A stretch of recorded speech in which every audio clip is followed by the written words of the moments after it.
Hi friends, welcome back to my channel. If you're new here, I'm Casper, the Boy Diviner, and today I'm covering my August recap. So August has been a real difficult month in a way. It was a month of transitions. So beginning of September, I'm joining a new team in the same company. So I'm hoping things will change for the positive, but right now I'm not too sure. It feels uneasy, I'm scared. I'm covering things that I have never covered before. I'm stretching myself, and at the same time, I don't know if this was the direction I wanted to stretch myself in. At the same time, I feel like I've been given an opportunity, even though it might be a difficult one, and I'm going to try to make the best out of it. I just feel, with how the world's going on right now, with a lot of things happening, a lot of news, and still the panorama is still happening, working from home or not, working in the office, everything is a bit mixed up. I need to speak with my new team about that because I am currently deciding to go back to the office, but I'm not too sure if that's the right decision. So I need to have a conversation. Let's just hope that September will be a better month, and I hope that I can wrap up this year on a high note. For the month of August, I don't have anyone to thank on coffee, but thank you for everyone who is watching my videos still. I really appreciate all your watching. And there was a few people in particular, I'm not sure if it's one person or two persons, but before August, my Amazon affiliate wasn't doing great. I was maybe getting 50 cents on Amazon, but some of you actually used my links below, clicked on the link maybe for my camera that I show there, just a random link, and from that link you guys went to do your shopping, your daily groceries, things like that, and that really added up a lot for me on Amazon. This would enable me to maybe get books that I'm interested in, or magic or tarot. So I really appreciate you. I actually hit more than $10, I think, for affiliate income in August. So whoever is using my links below, I really appreciate that. Thank you so much. Without further ado, let's go into some tarot talk. I want to cover the tarot decks that I've started using again this month just to push myself a little. And the decks that I used primarily are actually going to be quite surprising. I'm trying to tackle my dislike of the rose petal finish because people have told me that if you use the rose petal finish deck more and more, the actual shuffling becomes easier. I don't know if that is the oils from your hands, I don't know what it is, but honestly, I started using the Brady Tarot more and more, and I really like the art in this deck. This is one of the few decks that I found that the keywords are actually very manageable. I do like the keywords in this deck. So this is the High Priestess, but anyway, so that's not a good example. But here, Armistice.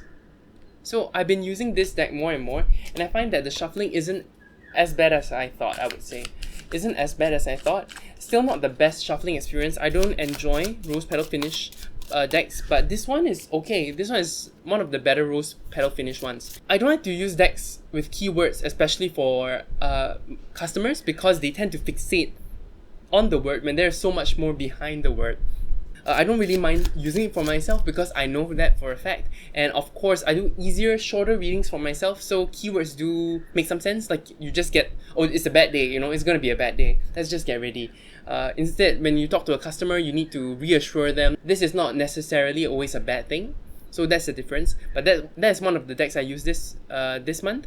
And also the next one I used was the Children of Lita Tarot, which also has a rose petal finish. This one is much harder to shuffle compared to the Brady Tarot, and I'm not sure why. But again, like, can you see the friction? This is the friction I have to fight when I want to shuffle and separate certain cards. So I feel like it gets easier. So certain cards are more slippy, and that's why it always shuffles in the same way, and it's hard to separate cards that are still not separated in a way through the shuffling. I do feel like maybe it's the oil from my hands that actually makes it easier and easier as time goes by, but it does feel significantly easier compared to when I first got it. Either that I got better shuffling rose petal finish decks. So this is another animal deck that I really enjoy. It is so beautiful. It is so different from the Brady Tarot, which has a more raw feeling. This one is more polished. This one has fantastical creatures as well, and I really like this deck. The aces are so beautiful, by the way, in this deck. So I do enjoy this deck a lot. I almost sold it just because I couldn't stand the rose petal finish, but I'm glad I kept it because right now it's doing quite a lot for me. So apart from these two decks, if I feel bored, if I feel like I don't want to use a rose petal finish deck, I actually turn to my new heavier Terra Volatile deck. I don't know if you can see this, but I did a recent walkthrough of this deck. You can check it out. And the other one that I actually use again often is the Lubanko Toro. This has become one of my more mainstay decks just because it's so easy to shuffle and the imagery is so evocative. It's easy to read. that covers the decks I've used this month. Let's talk about decks that I bought this month. So this year I don't really have a depth year. I don't really have a limit or low buy goal. This was not a good year to do that. I feel like I have a lot of constraints on my life. I see people living their life. I don't know. I guess I really just want to make enough money to survive and save enough to survive long term, because I don't know what's going to happen to me. I mean, life is unpredictable, right? So it's always better to be on guard. But I still spent quite a bit this year on tarot just to relieve that kind of stress. I don't know if it's the wisest thing to do, especially when things are so uncertain. But sometimes it's okay to let go, and this year I have let go with, again, my tarot purchases. The first deck that I bought, and it's hopefully on its way here, just because the artist is not like a great businessman. He decided to do it in a very old school way. Basically, this is R Black, and I don't know if you have seen the R Black tarot, but the imagery is beautiful. He has been working on this deck for years, I believe, because I think I followed him 2 years ago. Can't be sure, but I feel like that was the time frame, and I've been watching him pump out each card slowly, one by one until it's done. So when he announced he's gonna sell it, he wasn't selling it through a shop front. He was actually just posting casual posts on Facebook to email him if you want a deck. And to be fair, the good thing is he told people to email him at a certain time, so that if you manage to email him at that certain time, you'll be able to get a deck. And I think what he wasn't maybe what he isn't aware of, and what people might not be aware of on the internet, is that you can schedule emails now to be sent at a certain time. And because he was quite nice, he had two timings, one at 12 a.m. in his time and one at 12 p.m. at his time. One of the timings wasn't good for me, but I just set and scheduled an email, and I managed to get a deck. I'm still worried. I am super worried. When I ordered the deck, he replied telling me how to pay. I made the payment, but then there was no confirmation from him that he received it, or acknowledgement that he drew that payment to my order. That's the first thing. To his credit, he does have many orders to cover, so maybe that's why he opted not to do it, especially since he's doing it such a manual way instead of an automated way, like a shopfront email, like confirmation. So I emailed him again to check whether my payment went through, and he said yes, but he didn't tell me that he was going to send a deck. And because I am sending the deck to my mail forwarder in the US, I should tell the mail forwarder, look out for a package, this is the tracking number. But he hasn't sent me a tracking number, and I do see people getting the deck.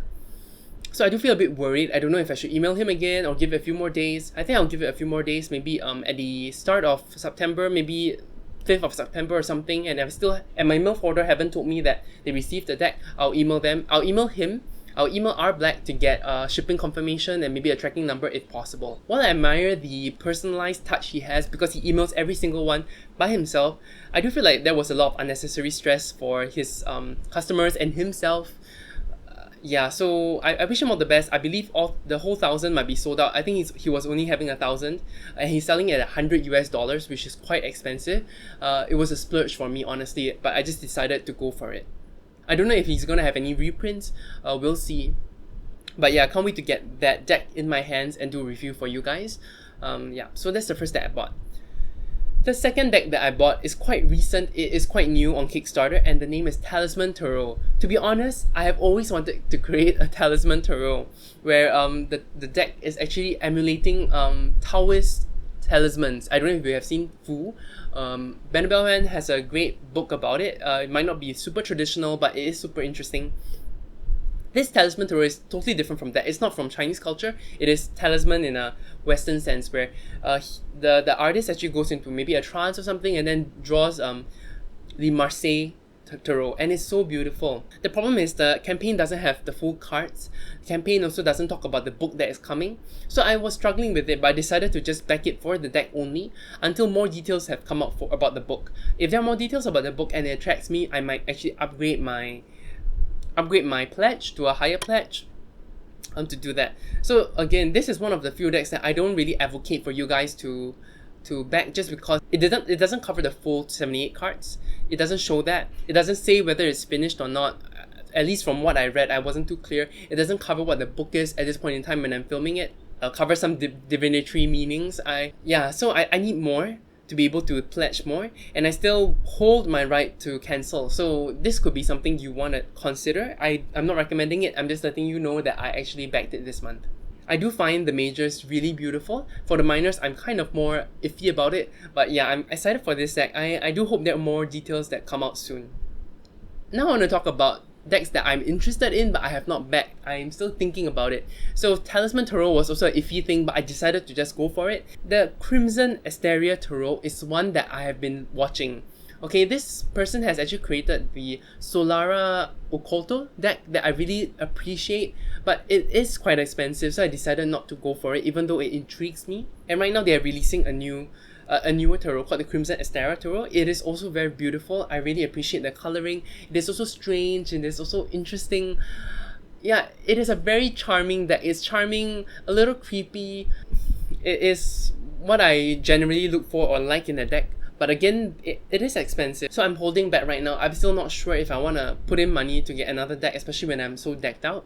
I have so many decks and I just ordered 2 more. So for last month, I'm holding back.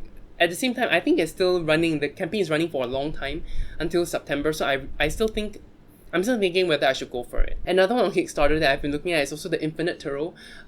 The art style is interesting. I feel like it's very 70s, very 80s, which is a charm by itself. I do really enjoy the Barbara Walker deck, so it is something that charms me, but it's more about it being called the Tarot of Hecate. The add-ons make it the Infinite Tarot. And just because I feel very interested in working with Hecate, even though I don't work with Hecate yet.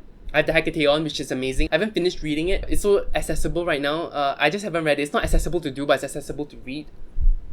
But that's besides the point. I think the name Tarot of Hecate just attracted me more than the actual art itself. So it's something that I'm still interested in exploring and thinking about getting. The Infinite Tarot is a lot more things. I'm not so sure if I'm interested in that, but I am definitely interested in that 78 cards, the Tarot of Hecate.